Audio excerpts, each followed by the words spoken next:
practice EKG stuff if Yeah. you guys want Okay. Those are up too. So AFib, as you guys know, most common arrhythmia that we see in the adult population, especially in the hospital. And not only is it very common, it's extremely recurrent. So most people that have one episode are more likely than not to have multiple episodes throughout their life. It's very rarely a one-time thing. As we've gone over earlier in the week, to diagnose AFib, you guys remember the two things you need. It's an atrial arrhythmia, but there's no P waves. And the heart is described as irregular, because that AV node is being bombarded, which is impulses from all over the atrium. The AV node's actually getting hit from impulses at about 350 beats per minute, and it's letting through as many as it can, and it's sort of catching them from everywhere, sort of like confetti falling from the sky. Stuff you guys may or may not even recognize. If you ever hear the commercials for the meds for like AFib, Eliquis, Xarelto, all the stuff where they have like, the actors on TV and all that stuff, they'll always say, these medications are for non-valvular atrial fibrillation, and we usually sort of leave out the non-valvular stuff, but it is a small thing that, not that you guys have to get caught up in it, but just so you understand, the most common one that you guys will see will be non-valvular atrial fibrillation, which essentially means sort of AFib for no particular reason. The specific reference to valvular atrial fibrillation goes back to rheumatic fever and mitral stenosis. So don't forget the atrium squeezes, and then the blood comes through the mitral valve and then into the ventricle. Patients with mitral stenosis, that valve gets extremely calcified. And don't forget, when the way the heart works as a pump, the majority, 90% of the filling of the ventricle is passive. So the heart relaxes, that drops the pressure, that valve just sort of falls open and the blood comes through. When someone has a calcified or rigid mitral valve, that muscle relaxes, but the valve doesn't open so much. So people with mitral stenosis, classically from rheumatic fever, which luckily we don't see too much anymore, had gigantic atria. And it's to the point where it's almost not a separate bird, but when they did the studies for like Eliquis, Xarelto, and Pradaxa, most importantly, they left those people out. So those medicines are not really specifically indicated. If you look at like the FDA labels, not that people don't use them, by the FDA label, no one in those studies had true valvular atrial fibrillation, and that's why we make that delineation. And the other thing that goes with valvular atrial fibrillation, again, because it's inherently stenotic, is if people have a mitral valve replacement or mitral valve repair, because it's just not the same as a normal healthy mitral valve. So by the books, anyone that has any type of valvular AFib should not be on one of those NOACs. They should either be on Coumadin long-term or heparin, Coumadin, that kind of thing.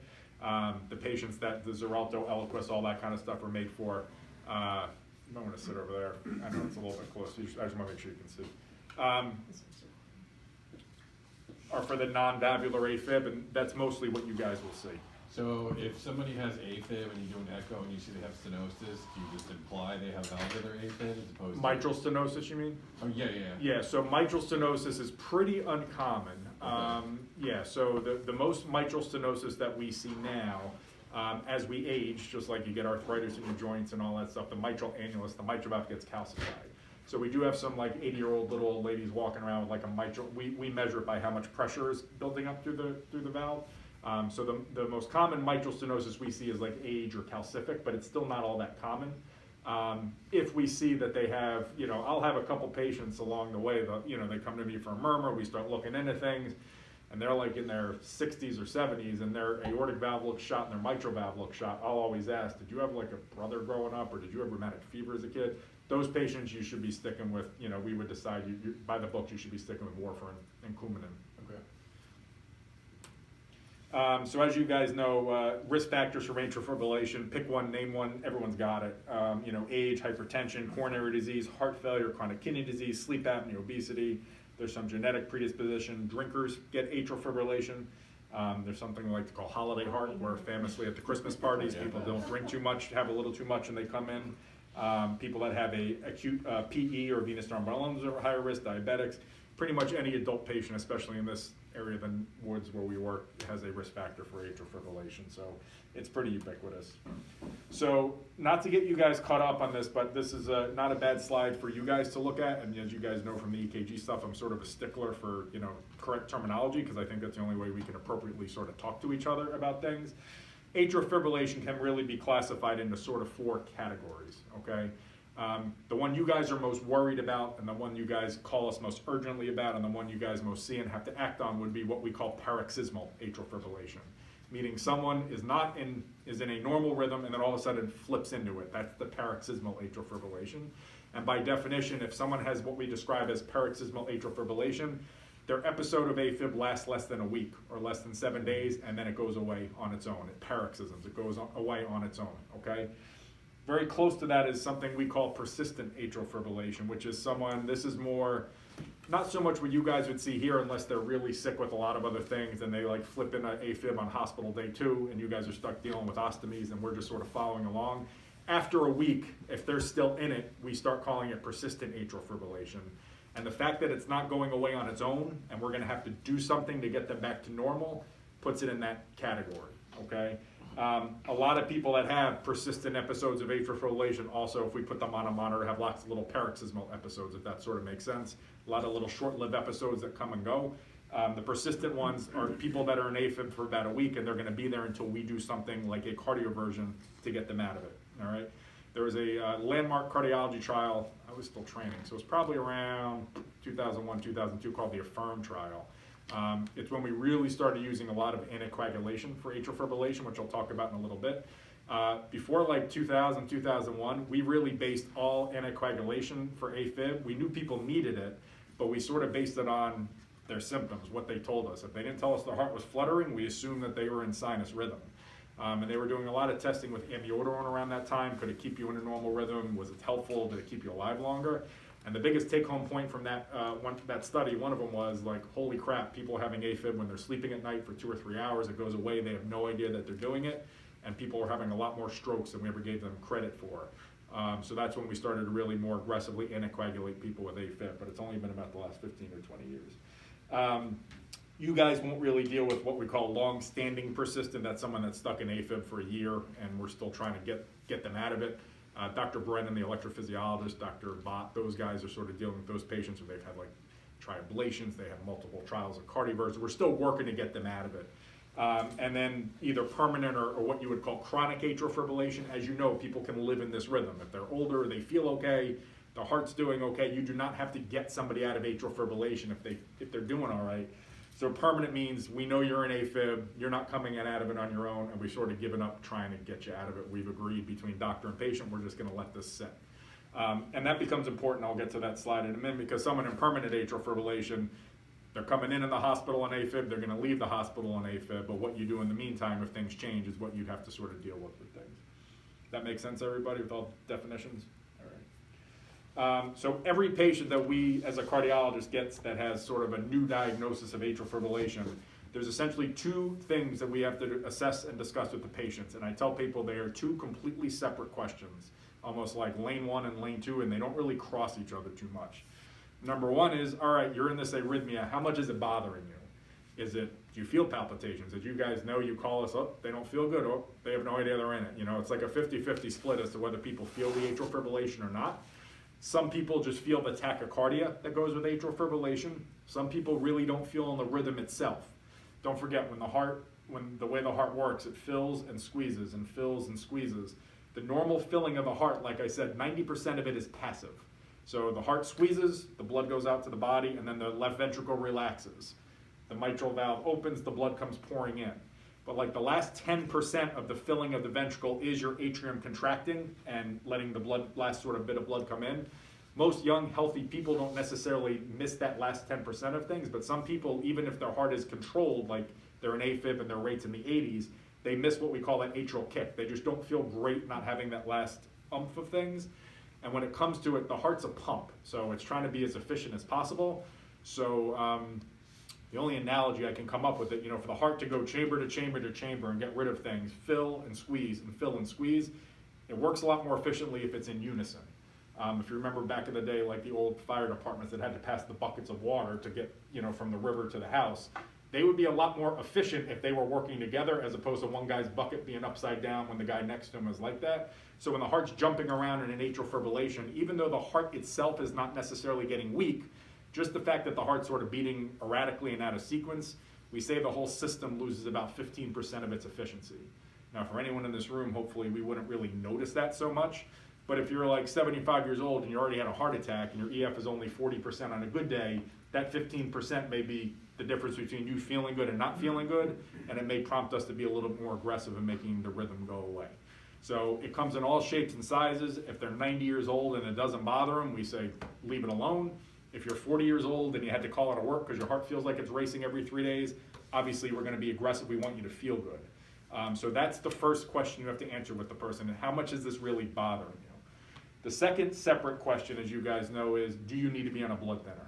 And whether you choose to let the rhythm stay, whether you try to make the rhythm go away, whether you try to keep them in AFib, out of AFib, their risk factors for blood clot does not matter. It's based on other factors, not what you're doing with the rhythm itself. Did I lose anybody there? No? All right, good. All right, so as you guys saw from the other examples, I just threw this in here, an episode of an EKG of typical what AFib usually looks like, irregular, narrow complex QRS, as I've sort of hammered into you guys because it's coming from the top of the heart. No P waves and no rhyme or reason to the QRSs. All right, so I'm going to go through those different types of AFib and just sort of, because this is what you guys will have questions about and what we deal with.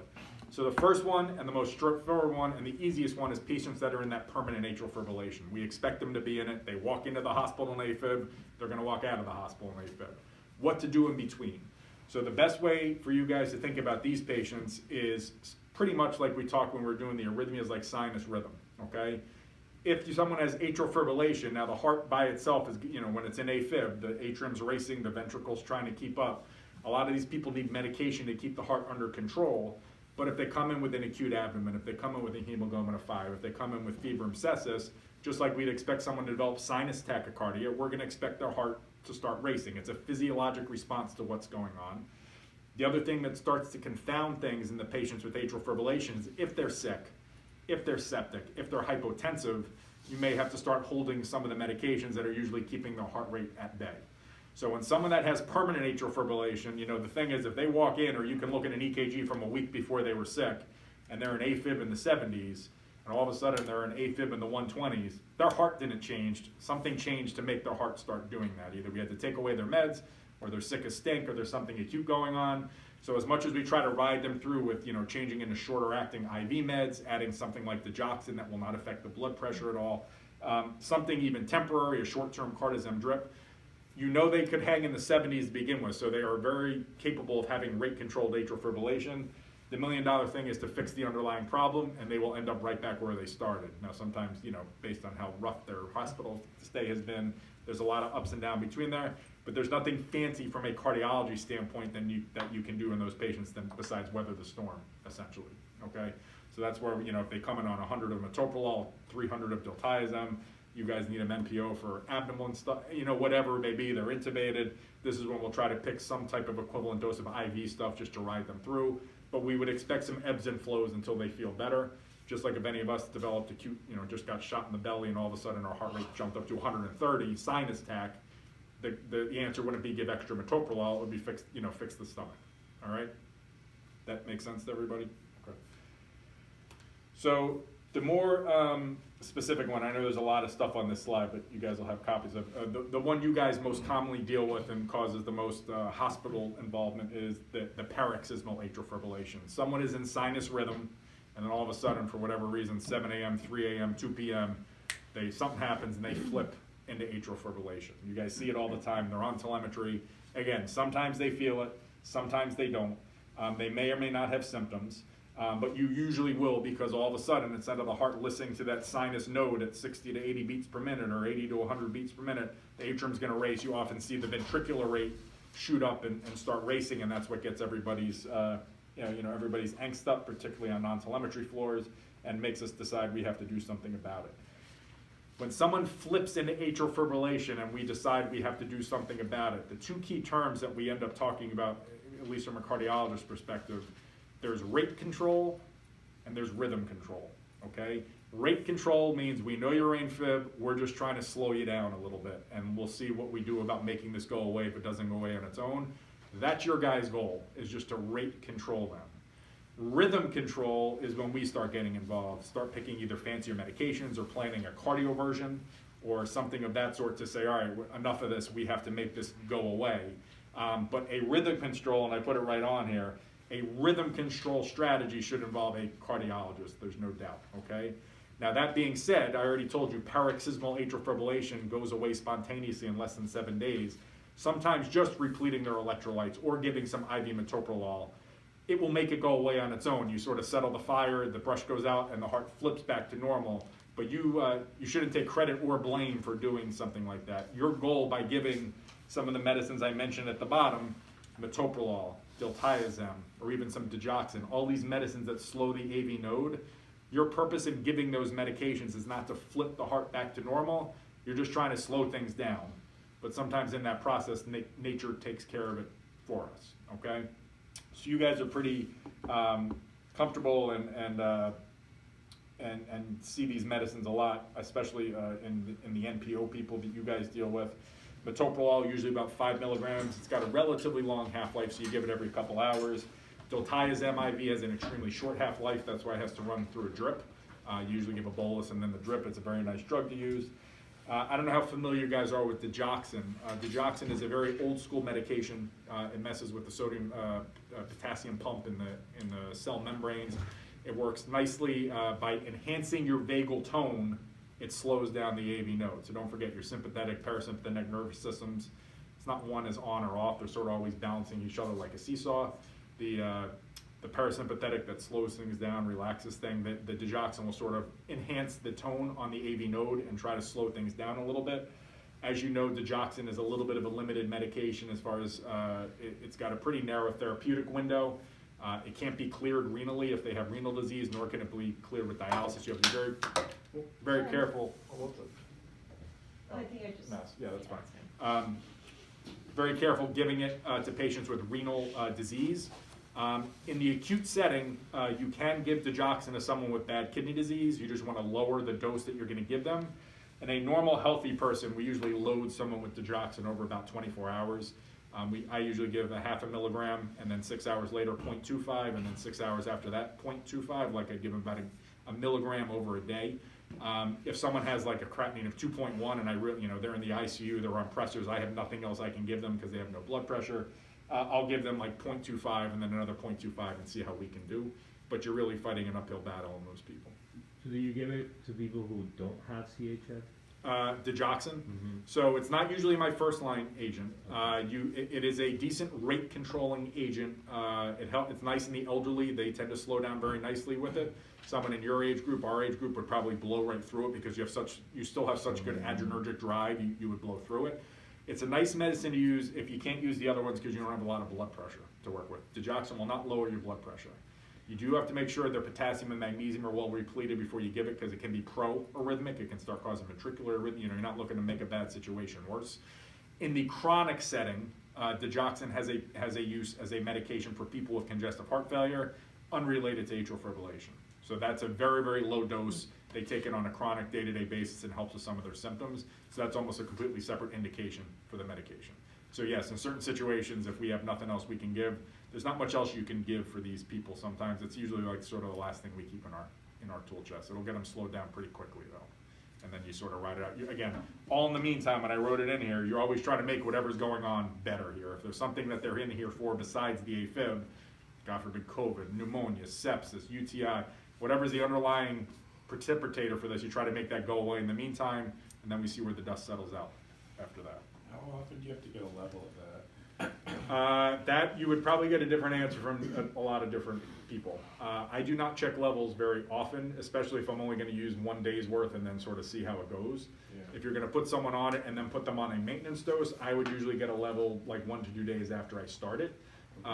In the patients where we use it for heart failure, there was a paper that came out about 4 or 5 years ago that keeping them at a very low digoxin level, they tended to have better prognosis. So I check them in the office from time to time, but that wouldn't really apply to what you guys are using it for.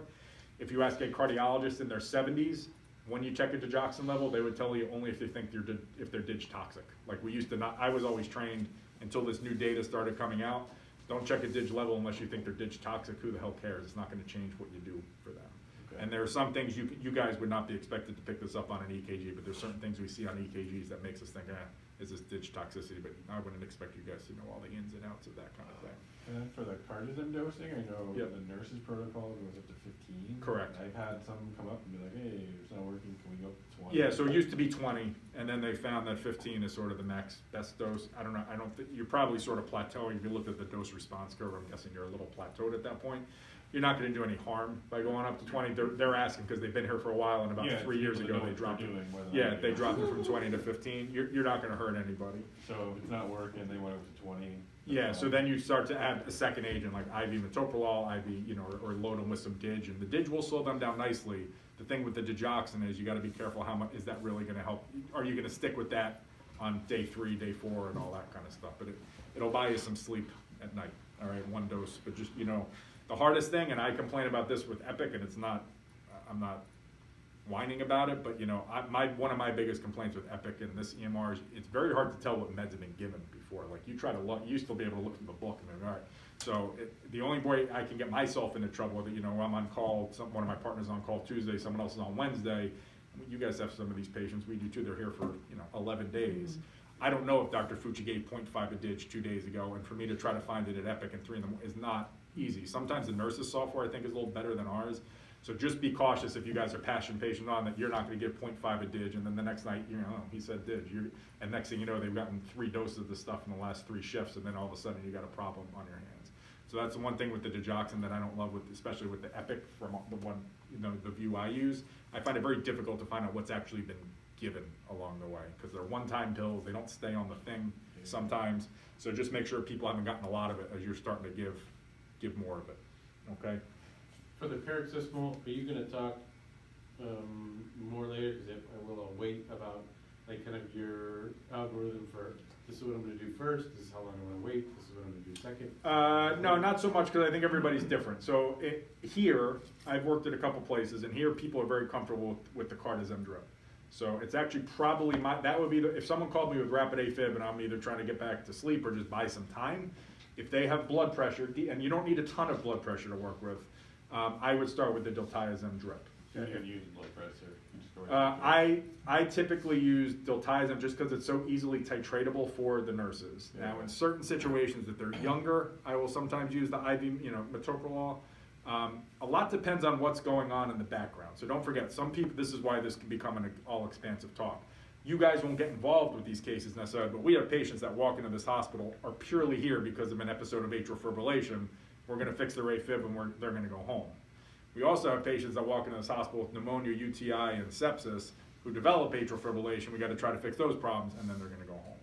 So for the first person who we're just trying to deal with the rhythm itself, I'll be thinking not only what I wanna do now, but obviously this is what I'm gonna try to send them home on in the next day or 2. Your guys' patients, typically, I'm just looking to buy some time to see, are they gonna get better? Do they still need to go to the OR? And I'll talk about why we sort of think about it that way in a second. So what I start with, just trying to put out the fire, settle things down, let you guys fix what you guys gotta fix, or help you guys do that. Then I'll transition them to something differently. So for instance, if I have a new 90-year-old lady that comes in, who Dr. Deutsch sent in because she was at her physical, she had no symptoms, but he did an EKG, her heart rate was 110, and she's in atrial fibrillation. She's 90 years old, she's not gonna be on a blood thinner, she falls too much, she has no sensation of it being the arrhythmia. I'm gonna keep that as simple as possible. I'm gonna rate control her and send her home. So I may not even mess around with IV stuff. I'll say, look, let's just start 25 metoprolol twice a day, we'll watch her for a day, her heart rate will come down gradually, she's out the door in a day and a half.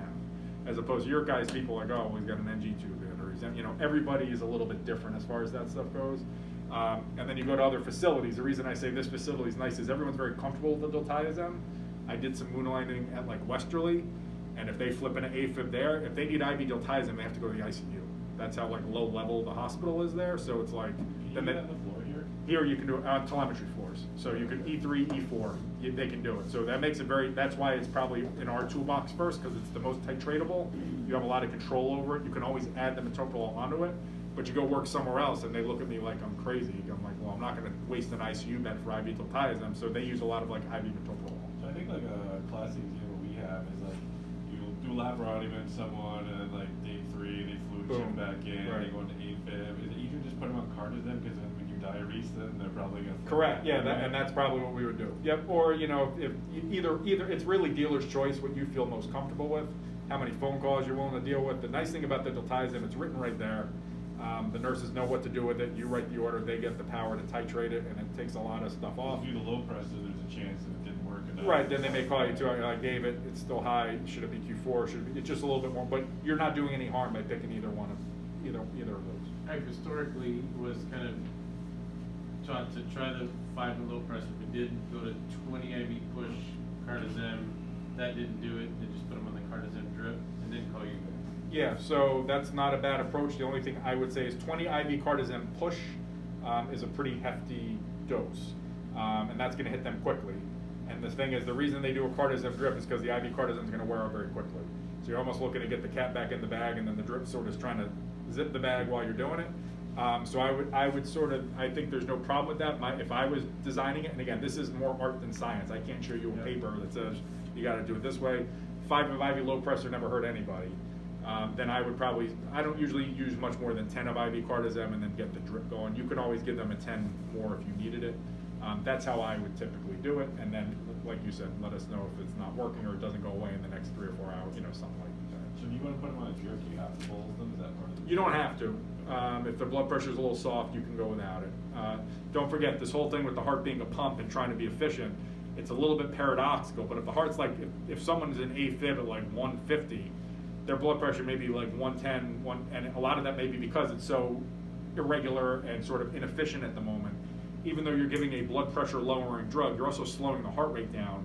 Sometimes just inherently slowing the heart rate down will actually increase the cardiac output because the heart has more time to fill, more time to relax, more time. So your blood pressure will actually come up a little bit by slowing them down, even though you're giving a blood pressure lowering drug. If that sort of makes starting to fix the problem helps their hemodynamics. So ties and drip, do you have to titrate it up, or do you start at the? No, I start at 5, and then I think they look every half an hour to see what they're doing, and the nurses dial it up, relatively slowly. It's on and off very quickly. And the thing is, the other reason, and this is a little bit more than you guys need to know, different areas, I don't know if you saw these other talks, I kept saying how the SA node, where the P waves typically come from, and the AV node are the most innervated areas of the heart. That's where the medicines really work. So the other thing that we keep in the back of our mind is an IV medicine, if it becomes too much, we turn it off and it's out, it's gone in an hour or 2 hours, pick whatever. If I start giving them a ton of PO medicine on top of it, now if I'm just trying to slow them down and I'm pretty convinced they're staying in AFib, it's not the end of the world because that'll allow me to transition them from an IV med to an oral med. But in some of these older people, if all of a sudden they were on like no pills, they came in and flipped into AFib, we started some IV diltiazem, and I'm like, all right, well, this looks like it's hanging around, so I'm going to give some PO diltiazem, and I'll try to sort of pull one lever, I'll come down on the drip, I'll say turn it down 2 hours after the pill, and after 2 or 3 days, they're on 50 metoprolol, and then they're on 300 of oral diltiazem. These are all oral pills, which do not come out so quickly.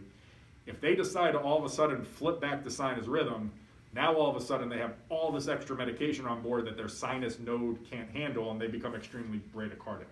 So you guys have heard us talk about the tachy-Brady syndrome. Mm-hmm. That's the most common reason on this planet older people need a pacemaker, and it's exactly that kind of scenario. So they have arrhythmias or they have atrial fibrillation, and you start putting them on medicine, but as soon as the atrial fibrillation goes away, you have 100 of metoprolol and 300 diltiazem hitting the sinus node when it's coming from there, and they're too slow.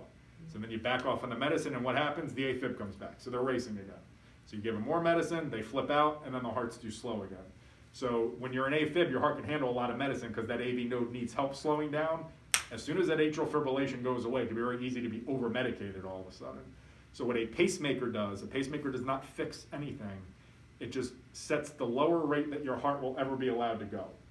It takes away the bradycardic aspect of things. So someone with AFib that has a pacemaker put in, if they're in sinus, their pacemaker's just watching. If they flip an AFib at 120, your heart will race and go at 120. What the pacemaker is there for is if I have to start giving medicine for it, your heart will never drop lower than 60 or 50, whatever I set the pacemaker for. So people with a pacemaker can still take off and go. It's there to backstop, but I don't have to think twice about giving 300 of diltiazem at that point. It'll say, all right, well, I got the pacemaker in there. I don't have to worry about overdoing it. Mrs. Jones isn't going to pass out because she goes bradycardic if she flips out of it. Most people that have like passing out spells or dizziness or real symptoms related to the change in the rhythm are not actually when you flip into the atrial fibrillation, it's when you flip out of it. We call them these conversion pauses. That's when we see it. So if a lady has AFib, she comes in and her heart's racing, she may not feel great with that.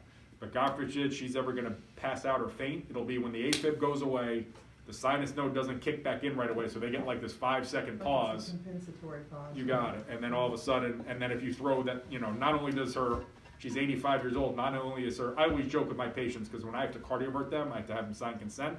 We see bradycardia a lot when we hit that reset button, because we kick the AFib aside, and we say, all right, SA node, come do your thing again, and if they've been in AFib for 4 months, that SA node's been on a coffee break for 4 months, we need them to come back. Now luckily, it's usually very transient, but you guys don't recognize this. If I bring them off the floor, I'll have them stop the diltiazem drip a couple hours before they come down there, get this stuff out of their system, because once I hit that reset button, you know they don't need as much medication anymore. For it to get to that level, you guys don't have, you should have someone else involved, obviously, but this is just sort of what's going through our heads as why we're not just bombarding them with pills right off the bat, because if it does go away, like you said, day 3 and day 4 it's gone, and I already have them on 100 of metoprolol, we may be seeing like a 6-second pause when they goes away and they pass, you know, something bad can happen from that. So these symptomatic people, when they flip back to normal sinus, Yeah. are those the people that are on the medication, or that could be someone not on medication? Either or, so it could be either because of too much medication, but don't forget age is the most wonderful slowing of the heart. So it's mostly in older people where they just don't have the same, you know, their wires are just a little stiff and stale. Okay. So it's both. All right, but if someone ever passes out and we're looking for the monitor and it's AFib, it's not going to happen when they go into AFib because the heart will race, it can handle that.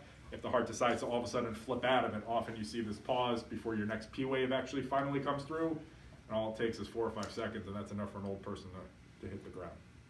All right?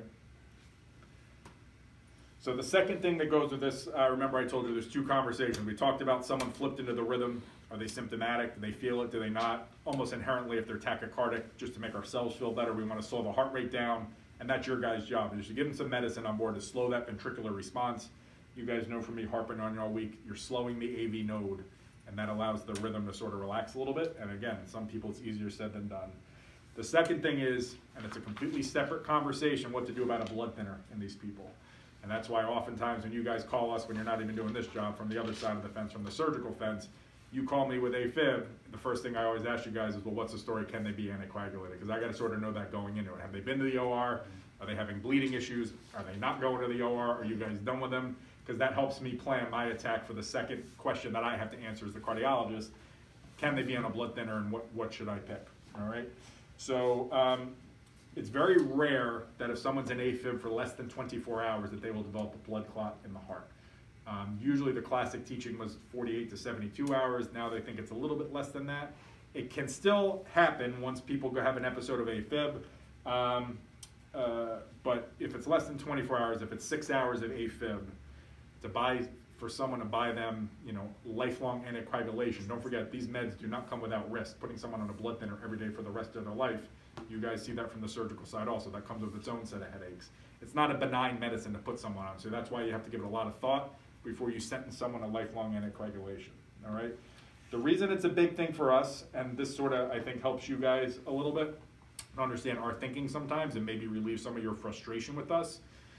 When someone flips into atrial fibrillation, after about a day or 2, they can develop a blood clot in the heart. Now that may happen, that may not happen. I'll show you some patients that are higher risk for that than others. But if you're gonna reset the heart back to normal, if I say AFib, I don't like it, I'm gonna actually do something to get them out of that rhythm, give them either a medication or more commonly put them to sleep and cardiovert them out of that rhythm, their risk of a blood clot or a stroke spikes pretty significantly for the next 4 weeks. So the reason we try to work with you guys around this stuff is that we say, all right, well, what are they doing? Are they pre-op? Are they post-op? What's going on? I'll get 4 calls a year from anesthesia. They're here. They had a pre-op EKG, look fine. They're here for their lap chole today, and they're in AFib at 90 beats per minute. And I'll say, did they feel it? No. I'll tell them, just do it. Why is that? Number one is, we already talked about the people in permanent atrial fibrillation, right? People that live in it. You guys operate on them all the time. The ladies with the broken hips, the older people. What do we do with their blood thinner? We stop it for a couple days, we get them through the surgery, and we put them back on it. You guys don't have to operate on heparin or anything like that. The more important thing is when it's new, all of a sudden you guys notice they're in atrial fibrillation. Let's say I do want to do something about it. If I hit that reset button, if I cardiovert somebody, as soon as I hit that button, they really should not be off anticoagulation for 4 weeks because the risk in those first 4 weeks goes much higher than it is on a day-to-day basis long-term. So that's why we try to work with you guys, or say, let's just get everything done that we need to get done. Because if I choose to fix my problem first, no one else really should be doing anything for 4 weeks. Now, if that's a nose job, that's fine, that can wait. If that's acute appendicitis, that can't wait, right? So you would never want to put them in that box. So their rate really, their risk of stroke spikes exponentially in that first week, and then it slowly drifts back down for about 3 to 4 weeks. After about 4 weeks, they become a typical AFib patient. All right, Coletti called, he needs to do something. I say, fine, he's on Xarelto, hold it for 48 hours, just do it and get him back on it. The risk is never zero on a day-to-day basis, but it's extremely small. You'd have to have a really unlucky day to come off an anticoagulant for like 2 days and have something happen. But if I hit that reset button, if I say, all right, I am fixing this rhythm first, it really delays everything for 4 weeks. So that's why every patient's different. What are they in for? Then that's why when it comes to us, if they're pre-op, they're post-op, what's going on, that's why we usually tell you guys, we'll fix this on the way out the door. There's a reason for that. If they're stuck in the AFib, we'll help you rate control and we'll keep them on IV diltiazem. But if they don't really like how they feel and we do think they do better in sinus rhythm, if we're gonna hit that button and reset them, the reason we do it last isn't so much that we want it to last, it's once we do that, we really cannot recommend coming off that blood thinner for 4 weeks, which is a long time in your guys' world, especially if they need surgery or something like that. Does that make sense, everybody? So that explains our thinking a little bit, okay? So who's at risk for a blood clot? They've come up with a bunch of stuff along the way, but the current one we go for is this mnemonic that if you're a cardiologist, you know like the back of your hand. It's called Chad's VASC. So basically, not that you guys have to memorize this, but it is in your slides. When we get Jane Doe or John Doe that has new atrial fibrillation, we decide, do they need to be on a blood thinner or not? Number one is 90% of the people in the hospital, the answer is yes because of this. But number two, this is the calculator that we go through in our head. So do they have any history of congestive heart failure or a low ejection fraction? That's the C. The H is hypertension. A is age, and the reason there's a 2 there is if they're over 75, that's a double whopper. If they're 65 to 74, that only gets you 1 point. D is diabetes, that buys you a point. Obviously, any history of stroke or some type of peripheral embolic event that we think could be cardiac buys you 2 points. Vascular disease, aortic aneurysm, carotid, they've done your femoral before, that buys you a point. And then, believe it or not, sex, female sex, especially once you're an older age, females over 65 are at higher risk for having a blood clot or a stroke. So this is the risk calculator of what the chance of you developing a blood clot in the heart.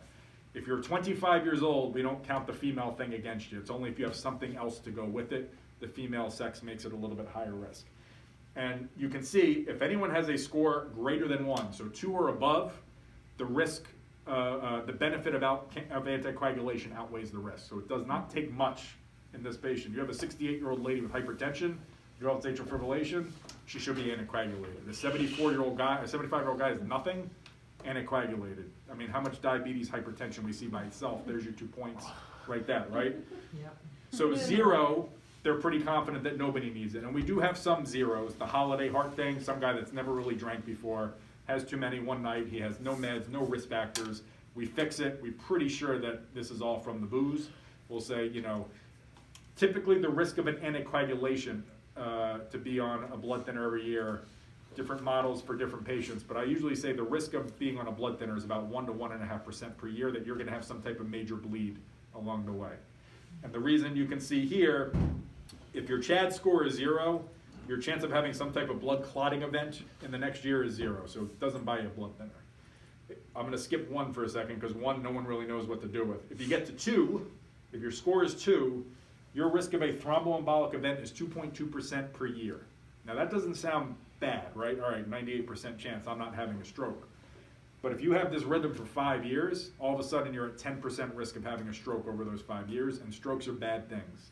Doesn't help to put this person on Eliquis one day after they can't talk anymore. You sort of miss the boat at that point. So that's why we have to be very aggressive with them. When we say the risk of a blood thinner, taking a blood thinner is about 1.5% per year. I always tell people don't love the blood thinners. You see the lawyers on TV about the blood thinners. But on the other hand, you could be taking a blood thinner and fall on the ice. It's not the blood thinner's fault that something, it just makes bad situations worse a lot of times. You're in a car accident, you're on a blood thinner. It's worse than being on a blood thinner. So when you weigh the risk of, if you have someone that's 65 years old, for me to say, you need Xarelto for the next forever, that's 20 years of Xarelto, 20 times 1.5%. There's like a 40% chance that somewhere along the way that person's gonna be here needing a blood transfusion or bleeding or something bad's gonna come of that. But on the other hand, if they have diabetes, hypertension, and all sorts of stuff, I'd say, well, yep, there's a 40% chance of that, but there's about an 80% chance you'll have a stroke over those next 20 years if I don't do something about it. That's how we make the decision. You'll see people on the fence about the one. You know, we don't really know what to do with the one. We think people that have like heart failure and diabetes, certainly maybe higher risk than just the female and the age and all that kind of stuff. So that's really a call the doctor has to make with the patient. No one expects you guys to do that. But as you can see from this isn't like red herrings that show up in the hospital. This is like everybody, especially around here. They all smoke, they're all diabetic, they have vascular disease, and they all have hypertension. I mean, it doesn't take much to get you on a blood thinner around here. All right, so that's the score that's sort of going through our head when we see this, all right? So the guy that has, you know, the fluid shifting AFib for 3-4 days, Yep. that has those, I mean, are you anticoagulating him? So who has a lot of risk factors? Yeah, I mean. Yeah, so how I would approach that, and this is where it becomes patient by patient, I think I have a slide for that at the end. So let's say we have your older guy, smoker, diabetic, hypertensive. We're pretty sure that he only has this because he's here post-op and has all this crap going on. He flips into AFib. He's in it for 2 or 3 days. You guys fix your problem, the AFib goes away. What you usually, my practice, and this is not the Bible, but this is sort of trying to pick, there's a lot of things that go into this now. The way I would do that guy is, let me at least cover you for 30 days. I would put him on Xarelto out the door and buy me those 30 days because he was in it for a couple days, and I know at least for that first month his risk of a clot is gonna go high. Now before I decide to sentence him to anticoagulation forever, what I would probably do is see him in the office, and I'd start with like a 30-day event monitor. I'd give it, at sort of those ends of those 30 days, I'm gonna put you on a monitor, and those things, they wear around for 30 days. The patients hate them because they're annoying. But on the other hand, it picks up silent AFib that they're not feeling, that maybe they never even knew they had. If they decide they're having palpitations, they hit the button. If any AFib comes back, we're done. He's on it forever. The other thing is, if that looks good, they're pretty, you know, we think it was all that, then we'll have that discussion. Do you want to, you know, I'll tell them, I tell them it's all Foxwoods stuff. I don't have the answer. You may be one of the 2.2%, you may be one of the 90%. This is what it is, you know, and sometimes life makes it easy. They have GI bleeding, they can't take it, they've fallen before, or, you know what, I have had a stroke before, my mother had strokes, I'd rather just be protected and be on it. It really is a patient-by-patient conversation that happens once they get outside these walls. The other nice thing that we have now, and it leads to a whole other set of problems, is we have these implantable loop recorders, which if you're really looking for it, mostly people have had like a stroke we can't explain. The electrophysiologists and like a TEF and those guys put them in here. They're like the size of 2 matchsticks put together. They're tiny, but they go under the skin. They don't get sewn in. They're just like right there. And in a woman, you can put it under the breast. They don't even know they have it. They can still wear a bathing suit, whatever. And it's Bluetooth. You put a little monitor in their kitchen, and as long as they walk by the monitor 1 time a day, it downloads information. And if they have any AFib, it sends like an alert to our office through like a Medtronic website. So you can, and the battery lasts 3 years, and they don't have to worry about stickers. I mean, they can go swimming, boating, whatever. So people where we're really looking, or we really want to look. So I have some patients that are adamant they don't want to be on the blood thinner, but they really do have risk factors. You know, our patients are not the easiest patients in the world. They're not always the best educated about things. They're not telling us they're calling their brother-in-law doctor in Manhattan who told them to, I mean, they're pretty simple folk around here. So they will fight with you about things. I'll say, look, if we're gonna do this, you're getting one of these monitors, so at least if you're gonna flip into it 7 weeks from now, I say, look, I can at least show them you have to be on this.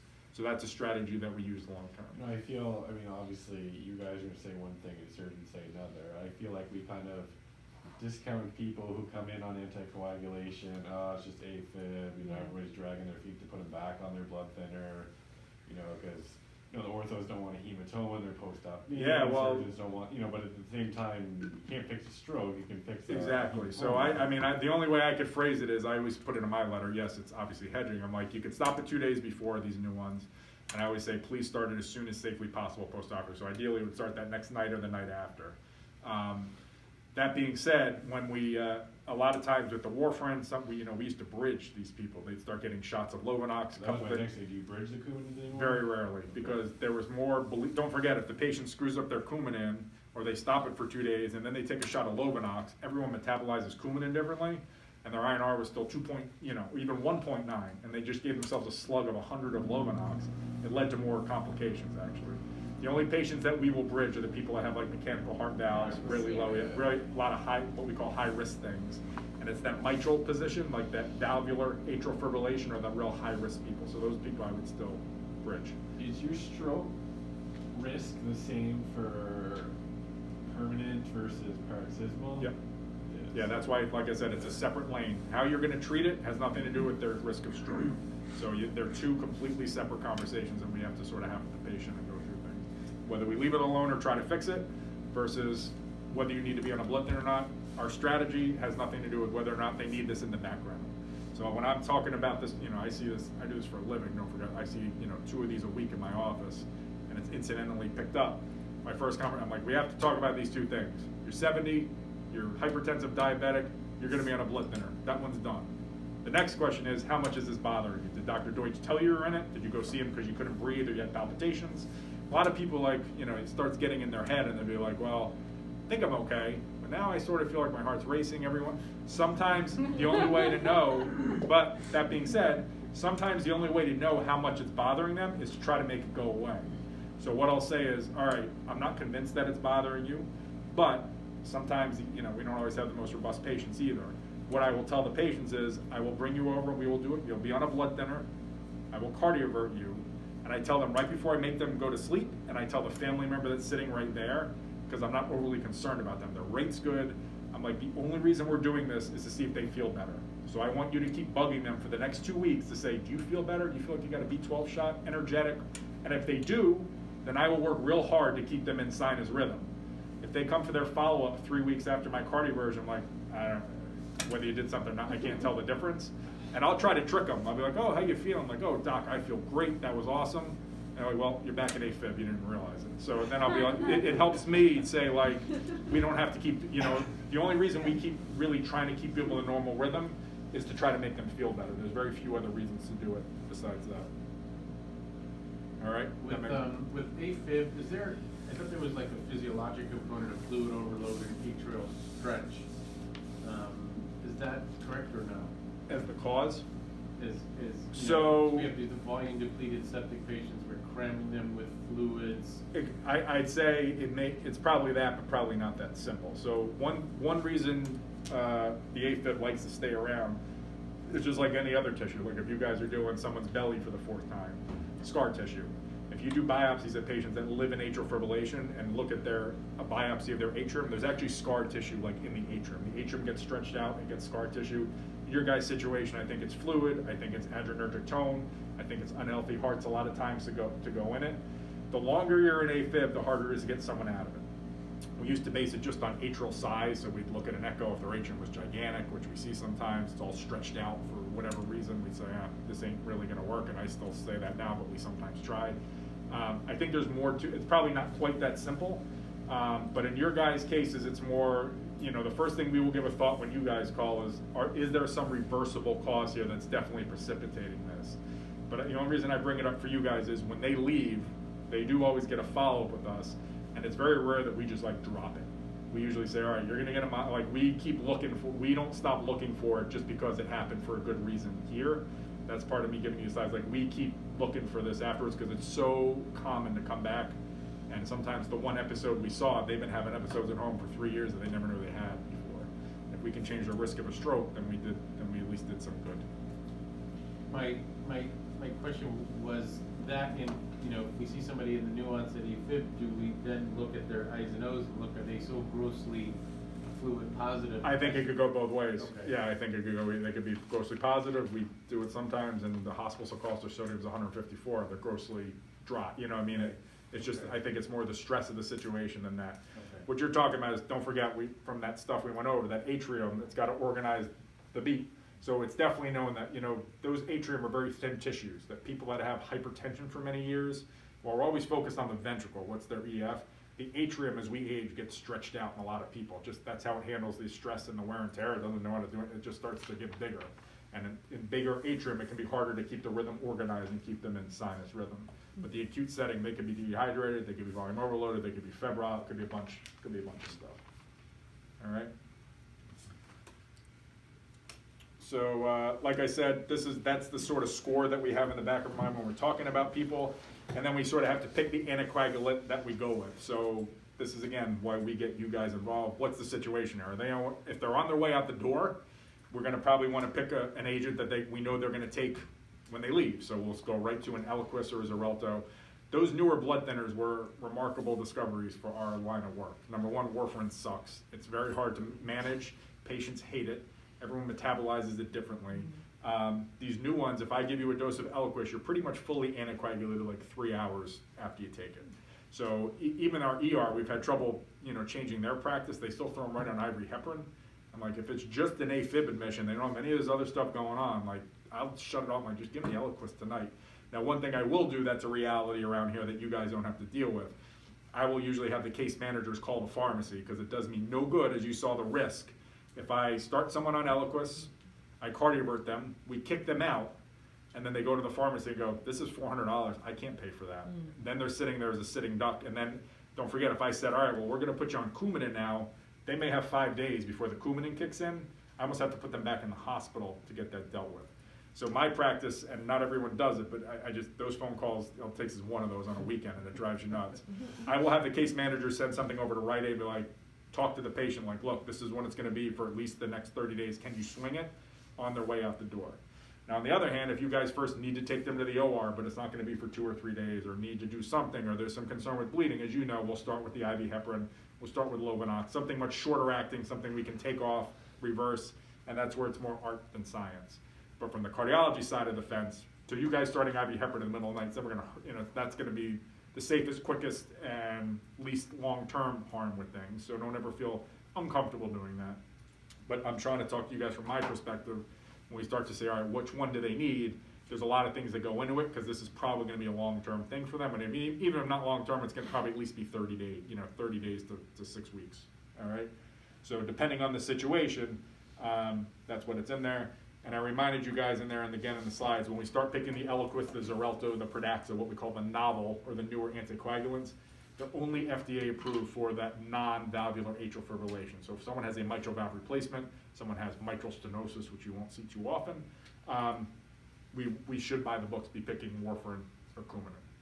So that's that. When you mention the valve, you're really only referring to the mitral valve. It doesn't matter. At this point, yeah. So no people with any type of prosthetic valves, tissue, mechanical, aortic, or mitral, were put in any of the trials. So by the books, even if someone has a aortic valve replacement, which really should have nothing to do with AFib, that's all the way downstream, was never put in a trial. It is an off-label use. Okay. Now these things have been used now for about 9 or 10 years. I would feel okay putting someone with an aortic valve replacement, a tissue aortic valve replacement on like Eliquis or Xarelto for AFib. Someone that has a mechanical aortic or mitral valve has to be on Coumadin anyway, so that's easy. You can't use like Eliquis for a mechanical mitral valve or mechanical aortic, those people have to be anticoagulated all the time, regardless of their heart rhythm, and that's Coumadin. So that sort of takes it easy. They're already used to taking Coumadin, they're already on it, and that's that. But if someone has we do these TAVRs now a lot, which are those are tissue valves. I'm pretty comfortable doing a tissue valve in the aortic position and letting them go. I tell the patients, look, I'm going to document it in my note, this is an off-label use, but it's been done. And then there's this thing in between of the mitral, there's a mitral valve repair, where you don't get it replaced, but you have to have it fixed. Usually I'll look to see, how good's the repair? If it's starting to show wear and tear and it's getting stenotic again, then it's Coumadin. If the valve looks beautiful and it's acting like a normal, healthy valve should, I'll probably be okay with a lot depends on what the patient wants, what they can afford, what they understand, and all those kind of things. But by the books, if you ever had like a boards question, you can't use any of these things with any prosthetic stuff in the heart. The novels, you always see the black box for if they stop taking them, they're higher risk. That's good. Are they actually hypercoagulable, or they're just back to the same risk they had before they were on it? So the drug reps will tell you the latter. So the drug reps will tell you that's with any anticoagulant. You stop it, they're more likely to clot than when they're on it. Yeah, they it's do. like common sense. They do not think there's a rebound effect. Okay. So that's a very good question. Black box. Right. Yeah. It's just one of those things like, well, they don't have it for warfarin, but everyone knows if you stop your warfarin, you're more likely to clot. That's how they've told it to us, and knock on wood, that's how they've behaved. That's why we don't bridge or anything like that. So they've been pretty good medicines, all things. So just to show you guys some of the stuff we look for, so when we have someone we're thinking about cardioverting, we look first, do they have a clot? So these are two images, separate patients, of a transesophageal echo. So you guys do the ultrasound, so you know the probe is what's at the top. So when we're doing a transesophageal echo and they're swallowing the probe, it's sitting behind the heart. So here, the probe's right here. Here's the left atrium. Here's the left ventricle. That's the mitral valve. So this little area off the top of the left atrium is the left atrial appendage. Everybody has one. I'm not exactly sure why we have one. It serves no purpose but to cause trouble. But it's almost, you know, the atrium contracts. This is like a little windsock that hangs off the top of the atrium. And that's why when the atrium's not contracting, down in that windsock, if it's not squeezing, that's where the blood gets stuck down there. And if it's going to sit, it likes to clot. So this one is nice and clean. There's a couple little bumps down there. That's what's called pectinate. But you can see this one is full of thrombus in there. So that's somebody, if I was going to go think about cardioverting, when I did the look first, I'd be like, we're done, we can't do anything, you know, we're not fixing anything today. That's what that's what we're looking for when we do those transesophageal echoes. That's the clot in the left atrial appendage right there. So you can see blood's clear, so the blood's nice and black, and then all that white stuff all in there. And that can be hard to go away, because don't forget, they're stuck in AFib, so that atrium is just sitting there anyway, just quivering. Usually the clot, you saw the people, it keeps older, hypertensive, they're not the healthiest specimens in the world. And once it's in there, it can be, what we'll probably do is we try not to give up on it. If they've never been on blood thinner before, if like this is new, we'll give them like 6 weeks of Eliquis or Xarelto and then take another look and see. Sometimes it will eat it up. I have some patients that are on all those things and you look again 6 weeks later and then they still have clot. Then you have to decide, is it worth transitioning the Coumadin and running their INR closer to, you know, instead of 2 to 3, running at 2.5 to 3. That becomes very complicated, delicate stuff. I have to be really convinced they have to be back in normal rhythm before I start exposing them to the risk of high-dose Coumadin and all those kind of things. Does that help, the higher INR? It can, but it also puts your bleeding risk through the, you know, Right. you always remember the bad, you remember the good ones, but you remember the bad, and you remember the bad ones too. Just out of curiosity, are there any people who don't have that appendage? No, some people's are gigantic. They look like you could park 3 cars in there. Some people's are barely there. Okay. Now, one thing that they It's the will same do. risk whether, no matter what size Yep, it it is. is. Okay. So, yeah, there's nothing as far as that stuff goes. Now, one thing I will tell you, and this is beyond the scope of what you guys need to get into. Number one, because it's such a common place for clot, very often now, when surgeons are doing any type of open heart surgery, if they have to have you opened up, they'll clip it. So they'll just put a clip across there so nothing can get in there, because as you know, open heart surgery, for anyone that's done CT surgery, it's like 50% of people get AFib afterwards. Now, just because it's clipped does not mean you don't necessarily need a blood thinner, because it's not always perfect. Little bits of blood can get in and out of there. But it does, in theory, it should reduce the risk of them having a blood clot.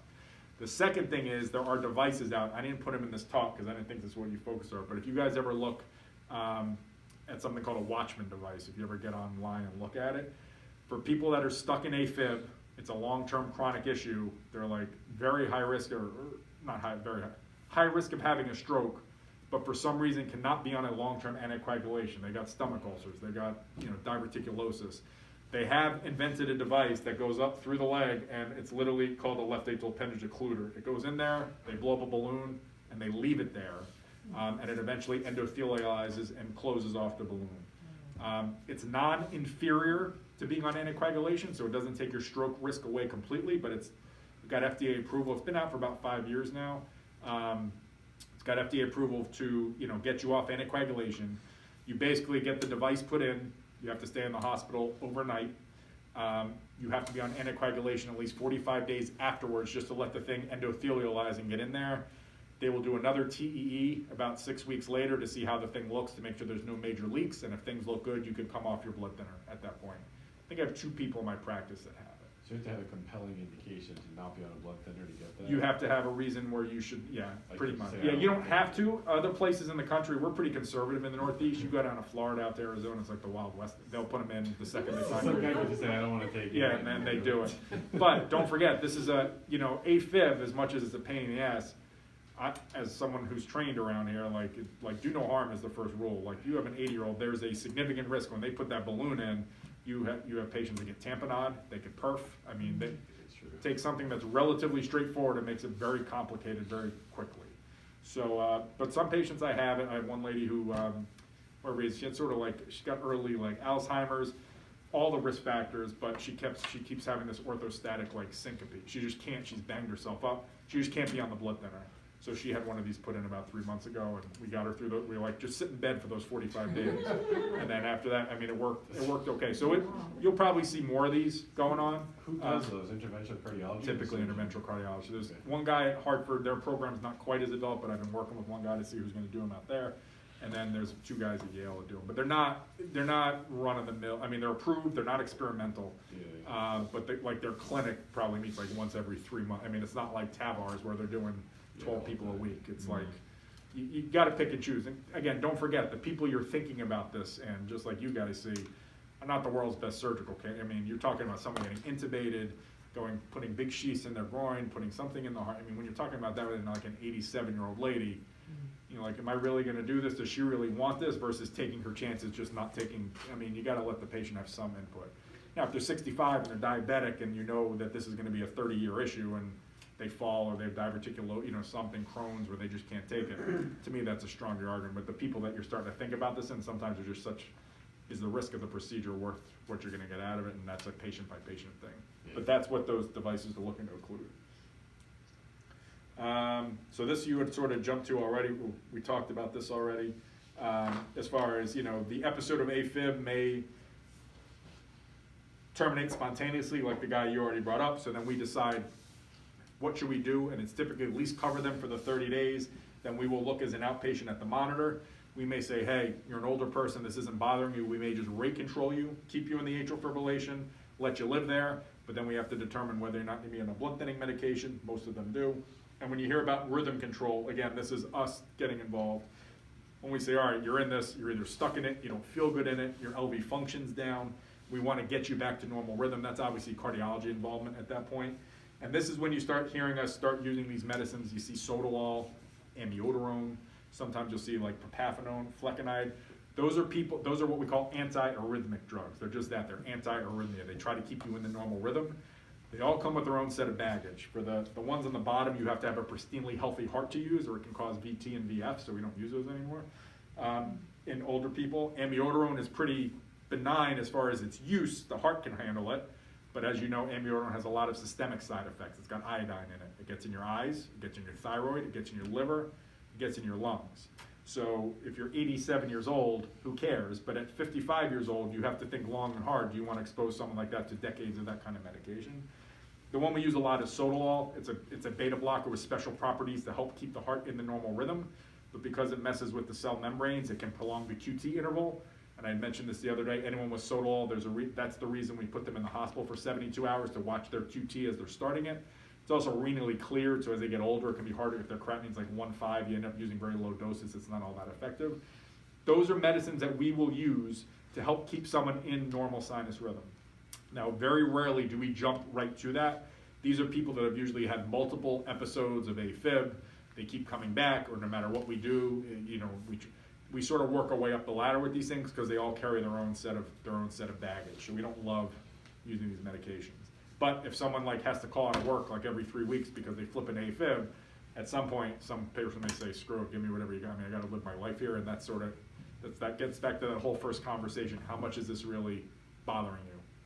Like if you have an 80-year-old lady who is an AFib at 80 beats per minute and is living there, and it doesn't bother her at all, she can still go to the grocery store and she's fine with that, you would never start messing around with these medications. These are for medications with the people that call your office every 3 days, my heart's racing again, and it goes away. Or then we cardioverted them, they felt great for 6 weeks, and then it was back already. You know, to keep cardioverting someone every 4 weeks, not a great, you know, we usually try it once, simple, and then we work our way up the ladder with these drugs if we need to.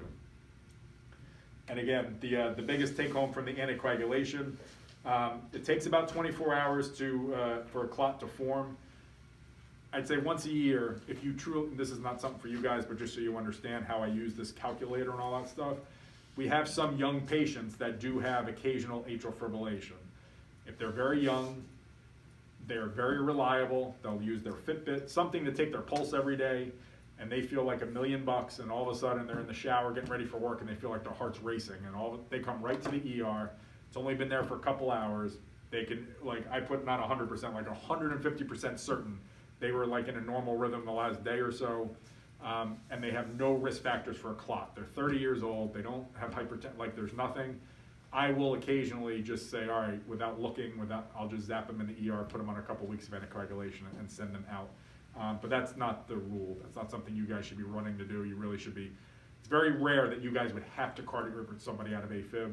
You guys, I mean, it's not a life, again, it's symptomatic, but it's not always unstable. It should be very rare you guys have to go running to zap someone for AFib, because a lot of times, even in those patients, they'll call me from the ER, I'll have it in my head that I'll just try to get them out of there. Oh, well, maybe, all I need to hear once is, oh, maybe it was there, yes. I'm like, no, we're not doing anything here. We're gonna look, we're gonna do it the right way. They have to be like 100% convinced. And again, the biggest thing with the cardioversions, and this goes with your guys a lot, the reason it's a big deal is because once we hit that button, whether we give a medicine to reset the heart, which we don't usually do, or more commonly put the pads on and reset them, they can't stop their anticoagulation for 4 weeks. So that's why we try to work with you guys. So those patients that have like the new AFib at like their pre-op visit, I'll bring them in, I'll make sure they feel okay, make sure their heart rate's controlled, I'll say just go get it done. When Pagnosi's done with you, come back, then we'll determine, do we want to fix this? But if I do it now, he's on the back burner for 4 to 6 weeks, and then that creates a whole mess. Now, if the patient doesn't feel good, they feel terrible, you think it's a sign of heart failure, we do our due diligence before we say just go do it. But if they truly feel great, we try to get them through the surgery, and then I'll start getting on the blood thinner and all that stuff.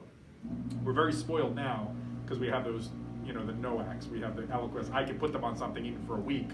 But don't forget, it used to be like when this happened, like, all right, well, Coumadin. Well, by the time I tell you to start taking Coumadin and you get it built up, he's just gonna tell you to stop it. So that's why we say just get it, you know, just get it done. Because practically, what are we doing here? It's gonna take 2 weeks of you not even taking, you know, on it, then you're off it, then you're back on it again.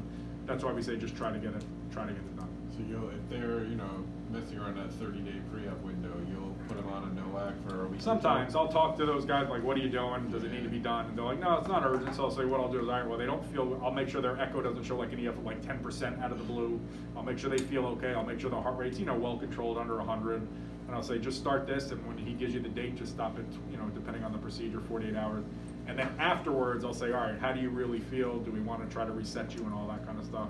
But we try to get everything done first. That's why we put it at the back of the line. It's not so much for the rhythm, it's that blood thinner thing. That's really what drives our thinking.